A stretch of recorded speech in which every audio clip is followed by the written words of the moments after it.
Boa tarde, cá estou eu, mais uma vez de volta. E agora nós temos um convidado especialíssimo. Enviar solicitação. Pam, pam, pam, pam. Agora, gente, cruza os dedos. Energia positiva. Aguardando você entrar. Peraí. Gente, eu já tava indo ao banheiro, com dor de barriga. Então, antes dessa pessoa falar uma boa tarde aqui para vocês, um pouquinho quem é o meu convidado de hoje, que é esse maravilhoso. Foi eleito deputado federal em 2014, eleito melhor deputado pela ONG Ranking dos Políticos, vereador de São Paulo, diretor de projetos do Ministério da Educação durante o governo FHC, participando da criação do FIES e do Bolsa Escola. Olha, gente, esse fez história no Brasil. Em 2005 e 2006 foi secretário municipal de Assistência e Desenvolvimento Social do governo Serra. Se eu errar, você fala, viu? Vai tirando a nota, tá? Se eu for reprovada nessa história. Criou e implantou São Paulo Protege, Ação Família, Viver em Comunidade e Demais que Esmola.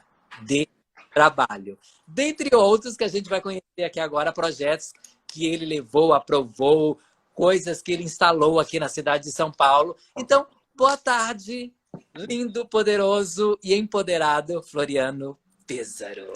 Boa tarde, Dindri. Boa tarde a todos, a todas que nos assistem.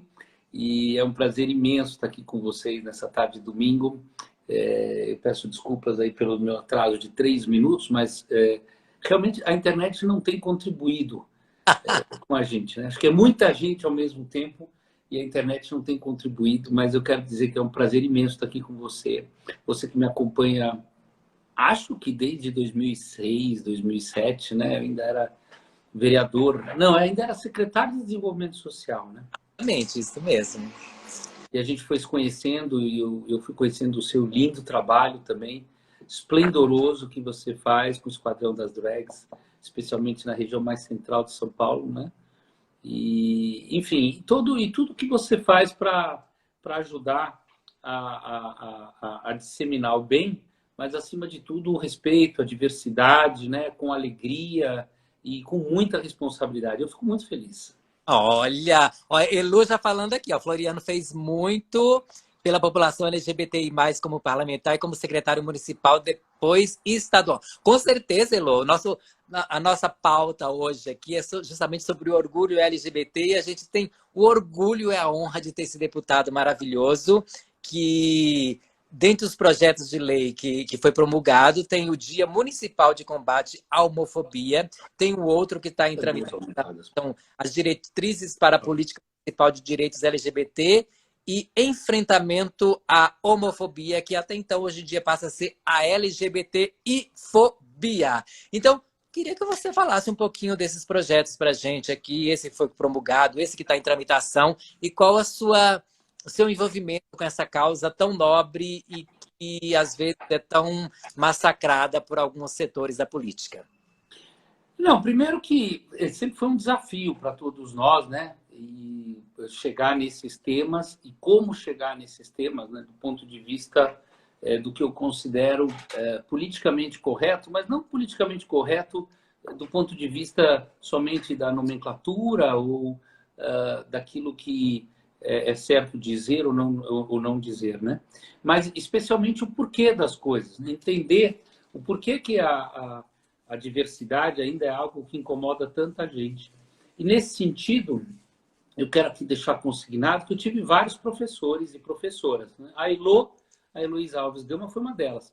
A Heloísa era coordenadora da diversidade do Estado e eu aprendi muito com essa mulher. Muito, muito, muito. Aprendi do ponto de vista técnico, inclusive, né? Então, como um homem branco, cis, né? Branco de olho azul, como eu digo, trabalhando com a pobreza e trabalhando com a diversidade, trabalhando com o tema dos direitos humanos, não é algo fácil, né? Mas a gente conseguiu ampliar esse trabalho a partir desses conhecimentos. Eu cito também o Cássio Rodrigo, o Franco Reinaldo, o Marcos Freitas, eu vou esquecer gente.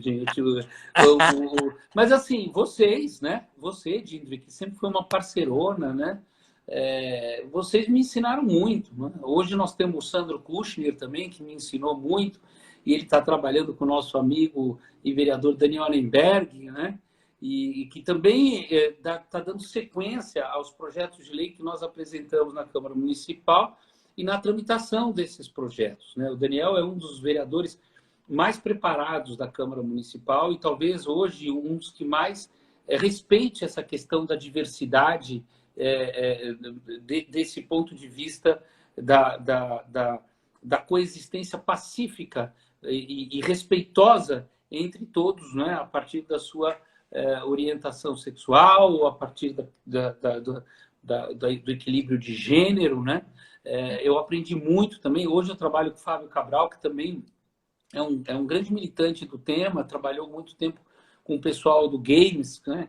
Que era um grupo de jovens empresários e jovens funcionários de grandes empresas que conseguiram, nas suas empresas, ampliar o trabalho da diversidade. Então, empresas, vou aqui fazer merchandising, né? Empresas como Carrefour, IBM, Microsoft, enfim, várias grandes empresas que passaram a ter os segmentos LGBT de direção interna para poder avaliar o respeito, a coerência das atividades profissionais com a coerência das atividades empresariais, né?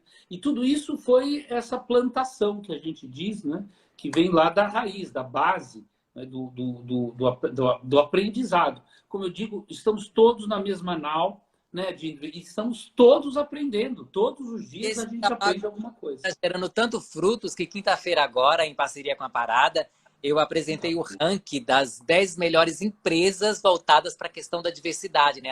As empresas que mais acolhem a questão da diversidade em si, e a grande vencedora, o top lá, foi a Cisco, teve a Accor, teve a IBM e outras empresas mais que fazem isso, e a gente vê que esse trabalho de formiguinha que o movimento faz, que os políticos como você fazem, é de vital importância para os preconceitos irem caindo por terra, o pré ficar de ladinho e o conceito ficar em si, né? E aí, falando dessa questão, então, assim, como secretário municipal de assistência social em 2005 e 2006, você inaugurou o primeiro centro de referência da diversidade na capital. Então, fazendo história com a diversidade. Conta como que foi isso, inaugurar o primeiro centro. Dindri, você sabe que esse talvez seja o meu maior orgulho, e eu queria aqui deixar consignado, estava até a Salete Campari na época da inauguração, eu tenho foto com ela lá, foi 2008. Essa história é uma história muito bacana para todos saberem, mas é uma história muito interessante, porque, na realidade, eu trabalhei como secretário de Desenvolvimento Social do prefeito José Serra e depois do prefeito Kassab. E quero aqui deixar consignado que foi um momento muito, muito rico na cidade de São Paulo do ponto de vista dos direitos humanos, né? A gente tinha como secretário de Direitos Humanos o Zé Gregório e o Kassab, que substituiu o Serra, foi um dos prefeitos que talvez tenha mais efetivamente realizado ações com recursos públicos em prol da diversidade, né, nesse eixo dos direitos humanos. Então, eu quero aqui agradecer muito ao prefeito Gilberto Kassab, porque na época, quando eu fui levar o caso do Centro de Referência da Diversidade Sexual na Rua Major Sertório, no centro de São Paulo, eu levei assim sem saber como é que seria a reação do prefeito, né, com a ideia de se gastar na época, acho que R$600 mil para a abertura de um centro de referência. Eu tinha que explicar para ele qual seria a lógica do funcionamento desse centro de referência. E eu não sabia se ele iria entender. E na mesma hora ele captou a mensagem, ele autorizou realizar. E essa história é uma história bonita. Ela começou com um amigo meu, que é gay, o Marcelo Garcia, que foi secretário de Desenvolvimento Social da cidade do Rio de Janeiro, no governo César Maia. E eu era o secretário de Desenvolvimento Social no governo Serra. E nós tínhamos uma proximidade lá de Brasília, ainda dos anos do presidente Fernando Henrique Cardoso. O Marcelo trabalhou, foi secretário nacional ao lado da Wanda Engel, de assistência e desenvolvimento, de assistência social, né? Presidiu o Fundo Nacional de Assistência Social.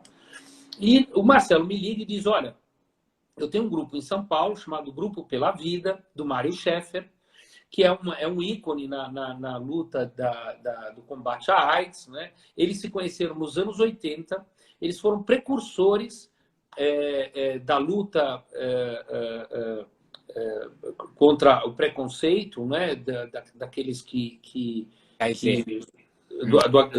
dos que tiveram HIV, né? E mesmo da luta contra o preconceito em relação àqueles que tinham o HIV, mas também pelo desenvolvimento de políticas públicas que pudessem acolhê-los, né? Uhum.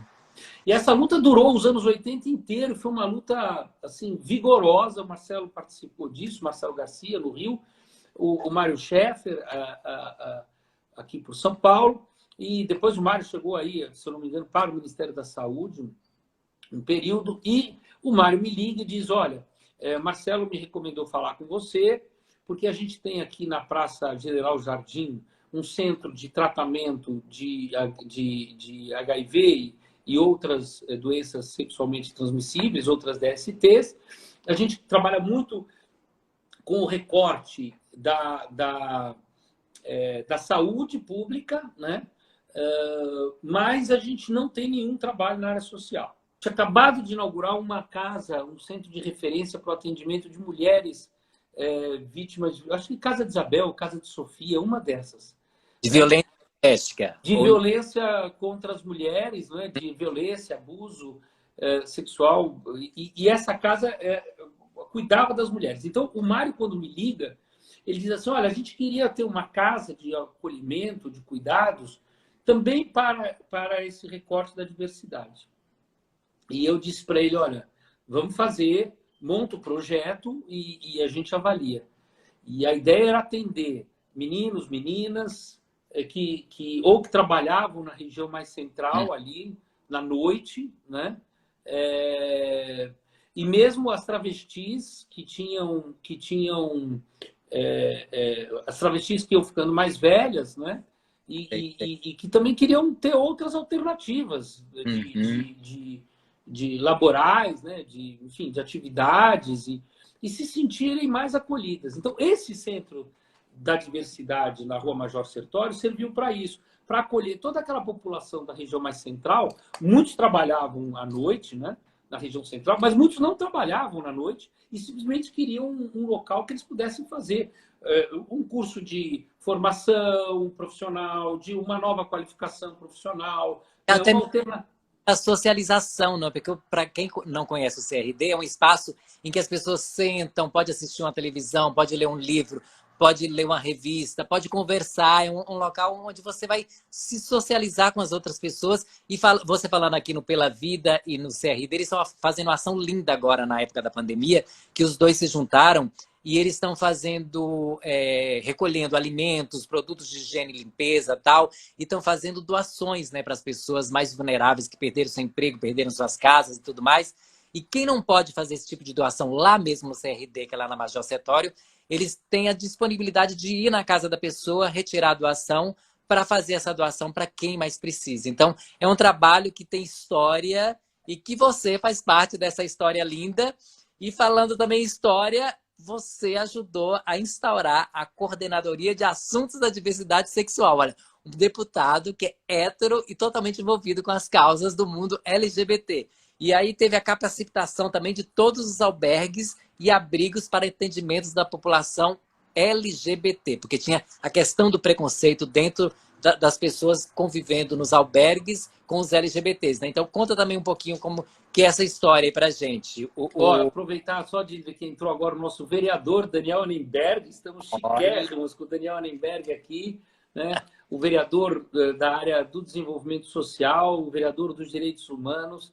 Eu quero muito que o Daniel consiga dar continuidade nesse trabalho que nós começamos. O Daniel que faz parte também da campanha pela democracia, né? E pela amizade cívica, né? Por um diálogo mais cidadão também, né? Menos preconceito e mais cidadania, e mais democracia. Você sabe que esse caso dos albergues, Dindri, quem me trouxe isso foi o Cássio, o Cássio Rodrigo, o Cássio Rodrigo e o Franco. Eu não lembro quem que é. O Cássio, eu acho que era o coordenador da diversidade na época. Sim, o Né? Cássio na época era o coordenador, depois ele foi para o Estado para fazer gêneros e etnia. O Franco depois assumiu a coordenadoria de assuntos da diversidade. Quando o Cássio me procurou, Dindri, o que aconteceu? Foi uma coisa chocante. Eu estava lá com mais ou menos 1.800 pessoas abrigadas, população em situação de rua, abrigadas nos meus albergues, que eu tinha a obrigação de cuidar, de coordenar, né? E a gente tinha um tratamento assim, super especial.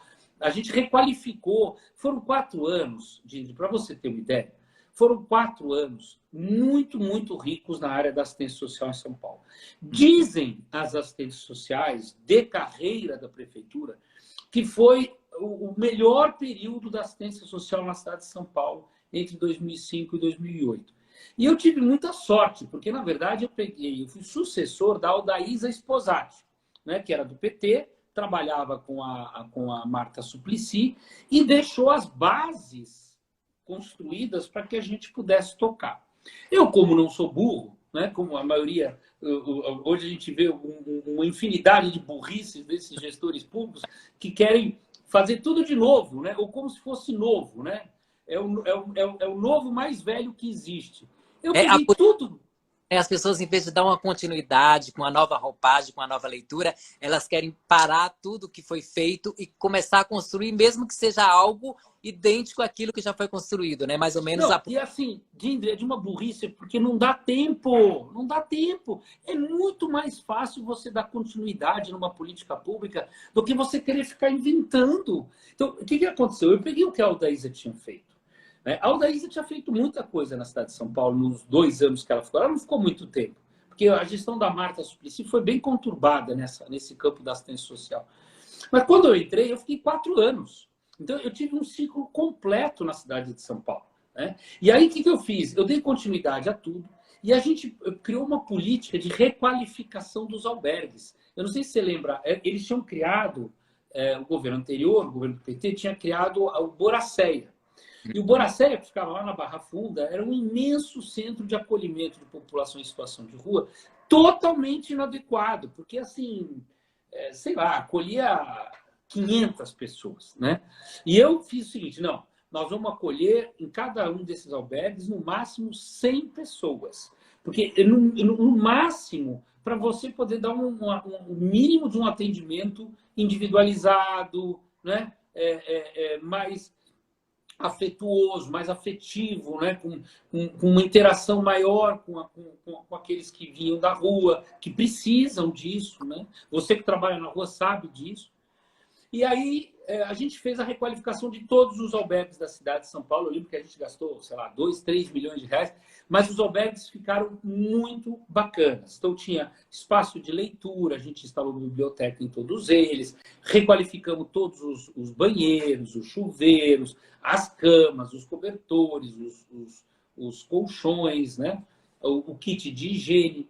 E aí chega o Cássio para mim e diz assim: ô Floriano, nós temos um problema. O problema da diversidade nos albergues é muito grave, especialmente com as travestis. Olha lá. E agora? Mas como assim? Assim, é muito fácil de você... é muito fácil de você... A Elo é nosso Google aqui. Ó. Obrigada, Elo. Ela está falando que o Cássio está como coordenador da Coordenadoria de Educação e Direitos Humanos da Secretaria Municipal de Direitos Humanos e Cidadania. Elo, obrigada por nos salvar aqui agora, menina. Então, voltando aí às travestis e às transexuais. As travestis e as transexuais vão fazer o quê? Elas vão usar o banheiro masculino ou o banheiro feminino? Eu falei, bom, não sei, usa o banheiro que quiser. Eu falei assim, não é assim não. Porque os homens não deixam elas dormirem lá, as mulheres não deixam elas dormirem lá. Então, nós temos um problema que está instalado. Está instalado. Né? E aí, de repente, veja como a gente evolui e também involui em algumas coisas. Né? A gente já vai chegar aqui para falar dos dias atuais. Mas nós estamos falando da primeira década dos anos 2000, né? Do século XXI. Aonde que as travestis e as transexuais, aonde que esse pessoal dorme, né? Aonde que esse pessoal toma banho, né? Eu estou dizendo aqueles que estavam na rua e que precisavam de um acolhimento do nosso serviço socioassistencial, né? Então, foi um desafio enorme. A gente tomou uma decisão de criar um espaço próprio e não impedindo que cada um tomasse a sua decisão. Fizemos toda uma qualificação interna nesses albergues, a partir de um trabalho do Cássio na coordenadoria municipal. Ele foi com a equipe dele de albergue em albergue para qualificar esses serviços. E não era só qualificar os serviços, os atendentes, também os usuários, né? Como é que você respeita uma transexual, uma travesti, né? Quais são os limites de cada um? As travestis, aqui entre nós, dormiam no quarto das mulheres. Faz sentido total, certo? Exato. Mas tinha transexuais que dormiam no quarto dos homens. Né? Então, você tinha um pouco de tudo ali. Então, foi muito importante qualificar os usuários, aqueles que eram frequentes, óbvio, né? Para ensiná-los a respeitar o espaço de cada um, né? Mas, mesmo assim, a gente criou também espaços próprios, para quem não se sentisse à vontade ou pudesse também ter um espaço. Então, nós criamos um espaço X, né? Um espaço X. Como eu falo, a educação é a base de tudo, né? Se você tem educação, se você tem informação, você com certeza, apesar que a gente vê umas barbaridades na vida, vai tratar o outro bem melhor, porque você é bem educado e você é bem informado com relação a tudo que acontece na sociedade.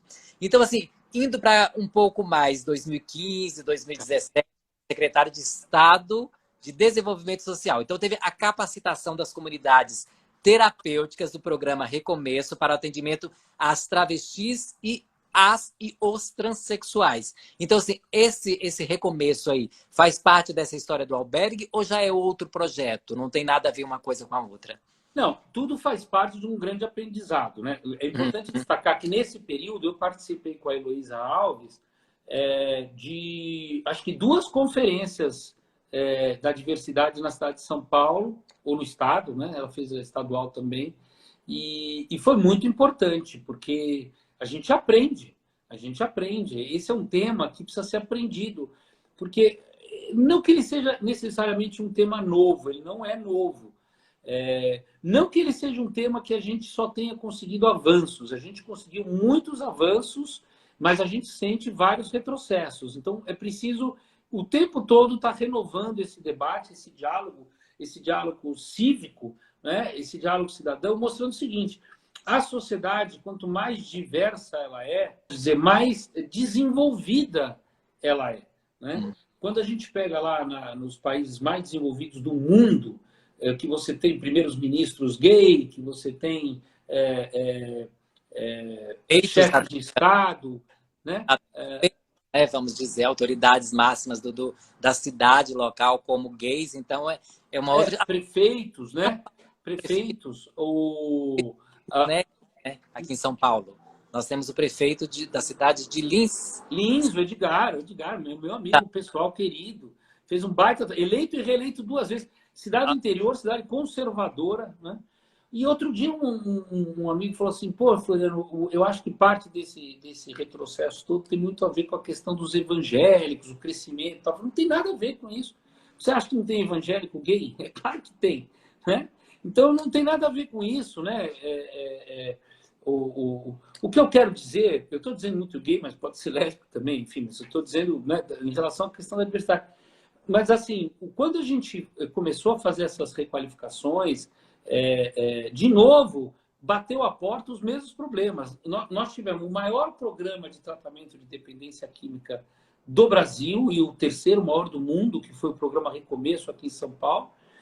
Total apoio do governador Geraldo Alckmin, que, aliás, diga-se de passagem, também foi o governador que mais aprovou decretos e legislações voltadas para as causas LGBT. Falando do governador, tem uma perguntinha aqui básica, porque assim, São Paulo é um dos estados pioneiros do Brasil uma lei que pune a LGBTI-fobia, que é a Lei 10.948. Você participou da formulação dessa lei? Estava no burburinho da história? Como que é? Conta a sua história com essa lei e a implantação dessa lei que foi promulgada justamente no mandato do governador Geraldo Alckmin. De novo, todo mundo participou ativamente, eu, Elô, o próprio Daniel Arenberg, o Cássio, o Franco, você, todo mundo.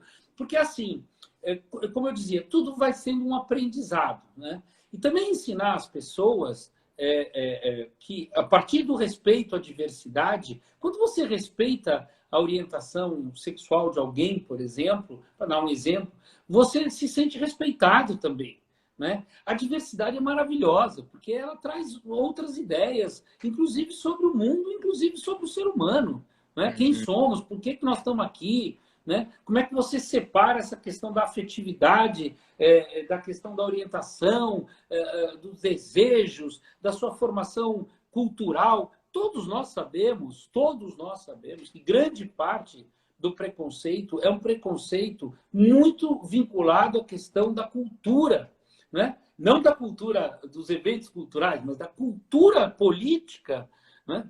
Que tem muito a ver com a sociedade e com a estrutura judaico-cristã da nossa sociedade ocidental, mas também no Oriente não é muito diferente. Eu tive no Japão, tive em Taiwan, né? Tem alguns lugares que você tem uma compreensão um pouco diferente. É o caso da Tailândia, né? Que você tem uma liberdade sexual maior e isso descolou da questão, digamos, da pressão e dos controles sociais. Mas essa questão cultural, ela tem muito a ver com preconceito, tem tudo a ver com preconceito, e não só do preconceito LGBT, mas também do preconceito racial, né? Porque aí vai se misturando. E aí eu, como judeu, assim como Daniel Arenberg, que é judeu também, tem a mesma coisa. Porque a gente também tem a questão... Vira e mexe, a gente escuta a piadinha do judeu, né?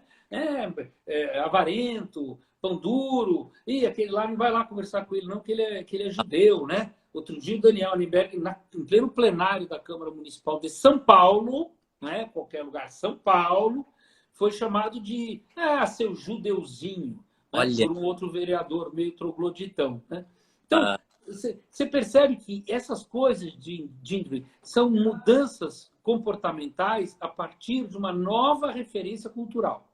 E por isso que foi tão importante a legislação. Porque quando você convence um governador e uma Assembleia Legislativa com 97 deputados que é fundamental aprovar uma legislação que puna aqueles que desrespeitam a diversidade, a orientação sexual, né? Ou que simplesmente desrespeitam as pessoas, porque é disso que se trata, né? É por isso que eu gosto tanto dessa coisa dessa frase da RAPS, né? Que é a Rede de Articulação Política pela Sustentabilidade, coordenada pela Mônica Sodré, que fala em amizade cívica. A amizade cívica nada mais é do que respeitar o outro, né? Então, o Fábio aqui tem duas perguntinhas para a gente. Fábio, obrigada pela presença. O Fábio Cabral. Ele está perguntando se você vê chances reais de retrocessos nas recentes conquistas dos direitos LGBTs. Então, responde essa primeira pergunta, depois tem outra, tá? Então, tem algum tipo de retrocesso palpável aí que você está vendo aí que possa afetar os nossos direitos? Olha, sem dúvida nenhuma, a vigilância é a melhor forma, a maneira da gente manter as conquistas, né? Então, nós temos que estar sempre vigilantes. A militância ela é muito importante. Ela cansa, né? Outro dia mesmo, conversando com a Elô dizia, puxa, mas eu já estou cansado desse tema e tal. Mas, assim, são pessoas que ajudaram a formular essas políticas, né? São pessoas que ajudaram, contribuíram, né? Deveriam ter um busto em praça pública, porque são pessoas que contribuíram com digamos, a disseminação da ideia da convivência pacífica, da convivência respeitosa, né? E não foi fácil articular esse projeto de lei na Câmara e depois na Assembleia. Era uma coisa maluca, porque a pessoa vem e fala assim, não, você tem que me entender, porque eu sou evangélico, ou porque eu sou muito católico, fervoroso. O que tem a ver? É isso que eu Tem me a ver pergunto. uma coisa com a outra. O que tem Tem a a ver a religião? verdade como um todo, né? A religião, eu geralmente eu penso que a religião faz bem para você mesmo como pessoa. A partir do momento que você melhora como pessoa, você vai melhorar o seu entorno. Então você não tem que impor nada. Esse que é a essência, o meu ver, da religião. Você não deve impor nada do que você crê para ninguém. Você tem que ser uma pessoa melhor para melhorar você mesmo. Com o seu exemplo, melhorar as pessoas que estão ao redor e melhorando todo, você vai melhorar o entorno, a sociedade como geral. E aí é meio complicado quando eles colocam o viés ideológico da religião na história, né? Porque, no fundo, primeiro, é um atraso. Segundo, se fala muito da questão religiosa. O único ponto que você poderia considerar que pode ser necessário uma releitura da história religiosa, das religiões, é a questão da constituição da família. Mas mesmo na constituição da família, que você pensa, né, família, pai, mãe, filhos, o que a história vem mostrando é que mesmo nas constituições da família, já no passado, desde a Grécia, que você tinha outras estruturas familiares que não essa tradicional bíblica, digamos assim, né? Então, eu cito a Grécia, mas poderia citar Roma também, né? Uhum. E mesmo entre os judeus. Então, não tem essa. Agora, talvez esse possa ser um ponto bom, mas então a gente precisa de políticas públicas que façam frente a uma nova constituição familiar, que não é essa constituição familiar culturalmente aceita, biblicamente descrita, etc. É verdade, é isso. Quer dizer, no fundo, não se trata de reescrever a Bíblia, mas é preciso repensar políticas públicas que façam jus, né, que atendam às demandas dessas novas configurações sociofamiliares, que não é mais pai, mãe e filhos. Né? E alguém dizia assim, bom, mas se não for mais pai, mãe e filhos, então como é que vai se dar a questão da reprodução? Eu falei, bom, mas a reprodução continua se dando da mesma forma. Né? Mas você não precisa, para a reprodução, ter a constituição de uma família pai, mãe e filhos. Né? Então, é um pouco por aí a ideia. Né?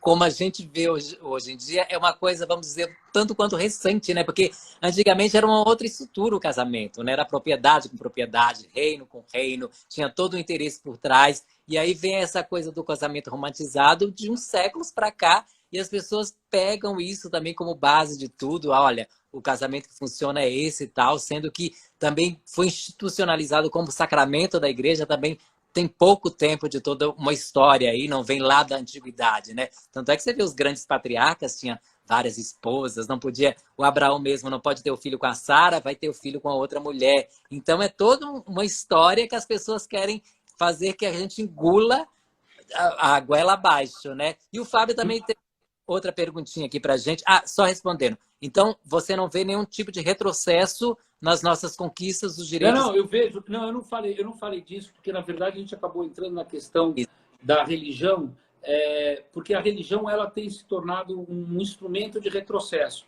E isso não é culpa da religião, isso é a interpretação que se dá.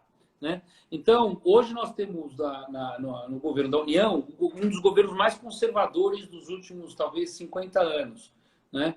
Ele, do ponto de vista de costumes, eu arrisco a dizer que ele é mais conservador do que os governos militares, do ponto de vista de costumes. Porque o Bolsonaro e todo o seu time, eles se baseiam não só na questão da direita liberal, o liberal econômico e tal, mas que cá entre nós tem muito a ver com isso que você falou agora também, da configuração dos casamentos da forma mais tradicional, tem a ver também com a questão econômica, né? Se você falou bem. Né? Tem muito a ver com a questão econômica. Constituição de patrimônio, dote, etc. Uhum. Mas o que a gente vê é que não só a questão do liberalismo econômico, mas especialmente na questão do que eles chamam de costumes, né? É isso, né? Que está sendo chamado de costumes. Então, tem um ataque frontal a todas as conquistas que vieram desde a Constituição de 88, primeiro como se elas fossem uma conquista da esquerda, né? O que é uma imbecilidade, uma idiotice assim, surreal. Né? Porque conquista não é de esquerda ou de direita, conquista do ser humano. Quando a gente conquista para todos, né? Vale para todos. O mais engraçado são aqueles que são os mais radicais em relação aos costumes, né? A tradição, não sei o quê, e, por exemplo, tem filhos gay, né? E que não podem assumir, porque acabam entrando num discurso tão virulento em relação à população LGBT, que aí tem um filho gay dentro de casa, ou transexual.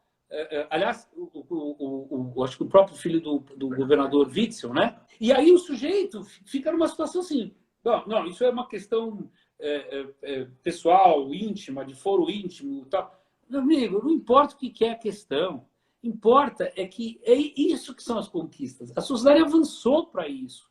Então você não precisa mais, hoje em dia, achar que um filho LGBT é um filho doente. Mas tem gente que acha que é. Com certeza. Vem por aí. Né? Tanto que falava da história da cura gay. Quer dizer, o negócio... Bom, mas assim, por que eu estou dizendo tudo isso, Didi? Porque tem, sim, um retrocesso imenso do ponto de vista do discurso, da retórica, do discurso da retórica, que é um discurso, uma retórica, obviamente, conservadora, né? Misógina, machista. Quando a gente fala fascista, não é só do fascismo italiano, do Duce, né? Mas essa lógica de perseguir, né? de tratar de forma diferente, de discriminar. Então, isso é muito grave. E nós temos que estar muito atentos, e todos juntos. Né? Essa não é uma causa somente da população LGBT, também. Mas é uma causa de todos, porque isso me incomoda. Isso incomoda a mim, incomoda os meus filhos, incomoda aqueles que me cercam, meus amigos, aqueles que lutam com a gente. Eu discutia isso com o vereador Daniel Arenberg, justamente nessa direção. Isso não é uma causa única. É claro que a gente tem que sempre respeitar, Dindri, eu respeito muito, né, o lugar de fala. Ou seja, é claro que eu sendo cis, branco, hétero, tal, eu não tenho a mesma propriedade que você tem, que o Fábio tem, que a Elô tem, né, que a Gleuda tem, que o Marcos tem. Então, todos, mas eu sou aliado. Por quê? Porque eu faço política pública, eu compreendo aquilo que está acontecendo e eu aprendo com a diversidade. Com certeza. E outra pergunta aqui do Fábio, que é o seguinte: é saudável contarmos tanto com o STF e judiciários na proteção aos nossos direitos? Bom, foi uma maravilha o que aconteceu essa semana. O Supremo Tribunal Federal autorizou, não sei se o termo é esse, mas permitiu com que toda a população LGBT possa ser doadora de sangue. São esses pontos de discriminação que vão ficando arraigados na sociedade e são incompreensíveis. Porque um dia eu fui doar sangue e eu chamei um amigo meu para ir comigo, não sei se foi o Marcos, alguém, e ele falou assim, era uma campanha do Dia de Doar, acho que o próprio Fábio Cabral, era uma campanha do Dia de Doar, que é feita pela Estela Azulay, que é feita pela Debbie Arones, que é uma campanha maravilhosa da comunidade judaica, né? Eu dou sangue para o São Paulo, dou de dar mesmo, dou sangue. Que no fundo é de doar. Mas, e aí ele falou, não, eu não posso doar. E eu cheguei para o médico e falei assim, mas escuta, por que ele não pode doar sangue? Não, ele é gay. Mas ele não está doente. O sangue dele é igual ao meu. Né? Até onde eu sei, o sangue não tem orientação sexual. Mas você percebe a ignorância. Aonde a ignorância pode chegar. Não, porque os gays têm mais prevalência, ou a população LGBT tem mais prevalência de doenças sexualmente transmissíveis. Mentira! Mentira! Não é verdade. As pessoas associam a imagem do gay à promiscuidade.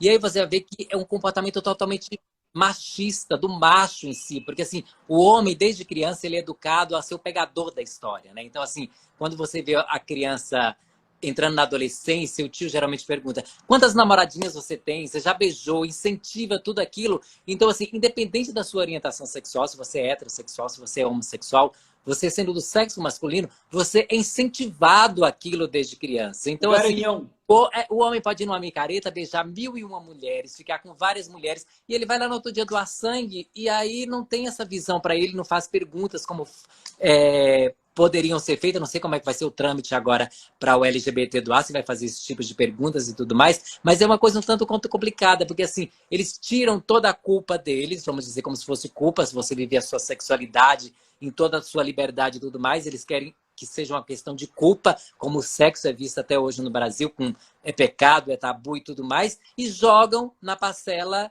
dos gays, né? Então, assim, o gay é promíscuo, mas o homem em si, o macho em si, sexo masculino, ele é, desde criança, ele é incentivado a isso. Aí não pode doar sangue porque o gay tem essa questão da promiscuidade. Então, felizmente, então vem a pergunta do Fábio, né? Então, o STF, o Judiciário...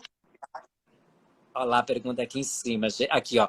É saudável contarmos tanto com o STF e o Judiciário na proteção dos nossos direitos? Aí você estava falando da conquista da doação de sangue. Não, e a Jack está lembrando aqui a falta de respeito e a ignorância, né? A ignorância é a sombra, né? A sabedoria é a luz. Né? O iluminismo era justamente o estudo da ciência, né? Das coisas empíricas, né? Da realidade, versus as trevas, né? Que era a coisa né? Das crenças, né? Que não tinham base em ciência, né? E por isso que tanto nos assusta hoje olhar a gente dizendo que a Terra é plana, que a cloroquina funciona sem ter nenhuma base científica e assim por diante. Nós estamos num momento de trevas mesmo, nós sabemos disso, todo mundo está vendo, né?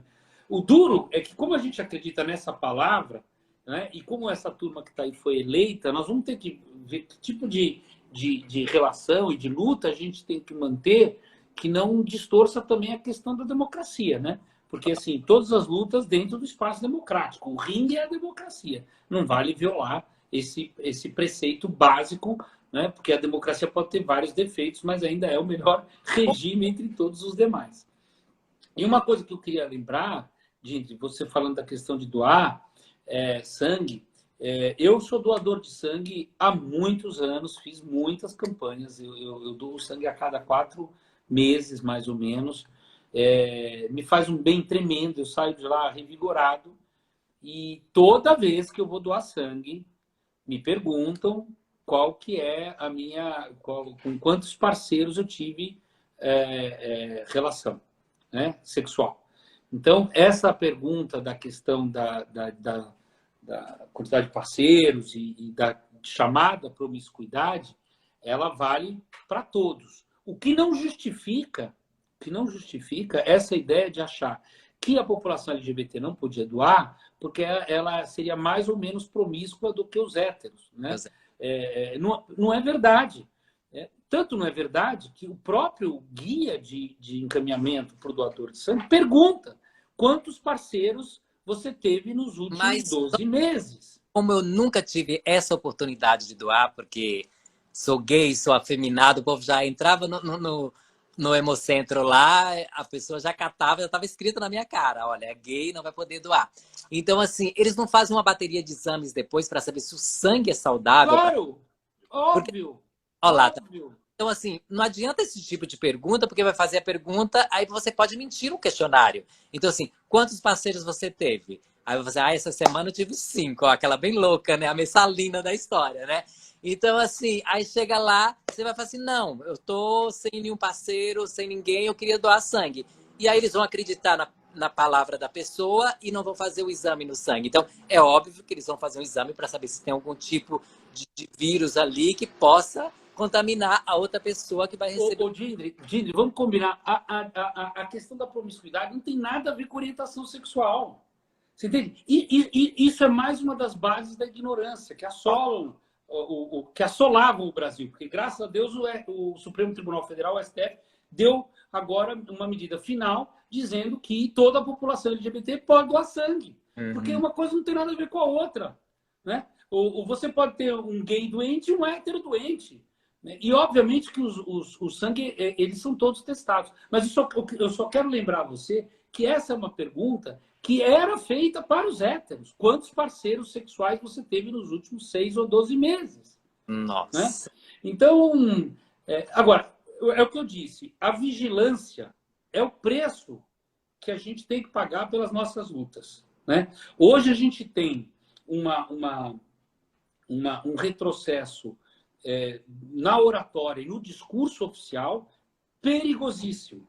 Por isso que eu visto a camiseta da RAP sempre, da democracia e da amizade cívica, nesse sentido de que assim nós temos que defender a democracia como o espaço amplo de convivência entre os diferentes. Conviver na sua bolha do Facebook, né? Nos seus amigos, é muito fácil. Né? É uma zona de conforto. Mas você não aprende.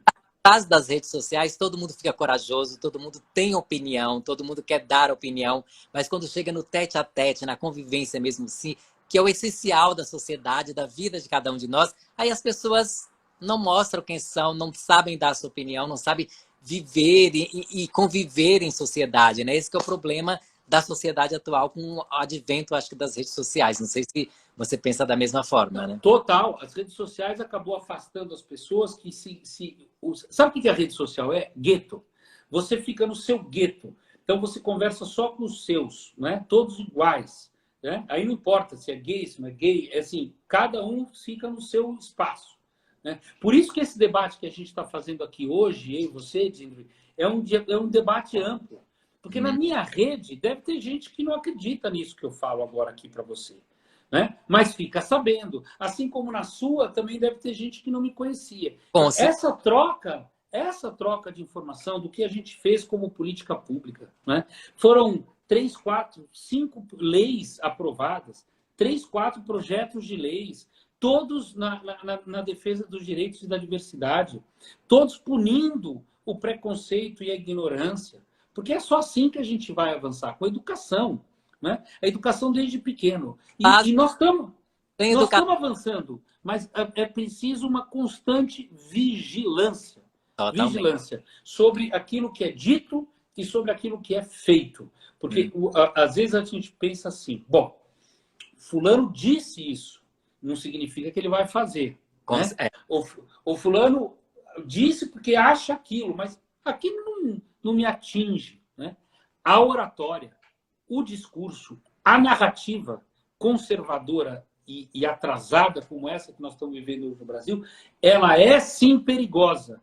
Ela faz mal à sociedade. Totalmente. Ela esgarça o que nós cientistas políticos, né, chamamos de tecido social. Então você vai esgarçando o tecido social. Até que alguém vê, de novo, uma pessoa na rua que é diferente dela, ela vai lá e bate na pessoa. Ela parte para a violência.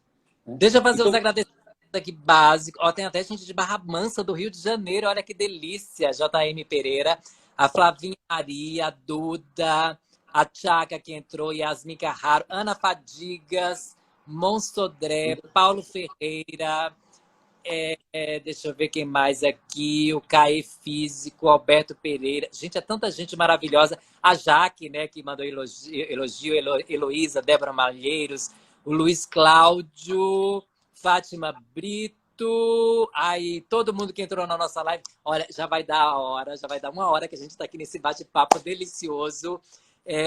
O maior desafio ainda é o Poder Legislativo. Precisamos de mais pessoas como Daniel Annenberg e Floriano. Olha, tá vendo, Floriano? Só uma perguntinha. Vai sair candidato nas próximas? Não. Esse ano é eleição para vereador, que deve ser em novembro e dezembro. Vai ser adiada por conta da pandemia. E eu já tenho o meu candidato a vereador, que é o Daniel Annenberg, que é da minha comunidade, meu amigo pessoal. E mais do que isso, é a pessoa que está dando sequência a todo o nosso projeto político, especialmente no recorte dos direitos humanos e do respeito à diversidade. Ivan acabou de entrar. Ivan, obrigada. E então, em 2022, tem Floriano de novo? Vamos ver, né, Dinho? Tem muito tempo até lá. Agora eu estou muito feliz que eu estou trabalhando numa rede muito bacana, que é essa aqui, ó, a RAPS, que é a rede de sustentabilidade, a rede de ação política pela sustentabilidade, que é uma rede muito ampla, muito democrática, está instalada no Brasil inteiro, eu tenho contribuído muito com eles. E eu tenho feito muitas coisas que eu gosto, né? Que tem muito a ver com as pessoas, melhorar a qualidade de vida das pessoas. Eu acho que é para isso que a gente vem para a área pública. Quem não quer trabalhar para os outros pode ficar na área privada, mas na área pública o desejo é esse, né? Eu quero ver a minha sociedade melhor, quero trabalhar com pessoas que me ajudem a construir isso. E você é uma delas, porque você é maravilhosa e eu aprendo muito, muito com você, Dindri. Ó, já vamos marcar um almoço aqui no Dom Leone Restaurante, que pediu um alô. O Fábio falando que o Ivan é o presidente estadual do Diversidade Tucana. Oi, Ivan. Obrigado pela sua presença. Boa noite, Ivan, querido. Então a gente vai ter que encerrar, porque daqui a pouco a live cai. Então eu queria que você deixasse uma mensagem para as pessoas do seu Instagram que está te assistindo agora e do Instagram daqui da Dindri, que está tendo a oportunidade de conhecer esse trabalho incrível e maravilhoso que você fez para a nossa comunidade LGBTQI+, nesse mês do orgulho LGBTQI+.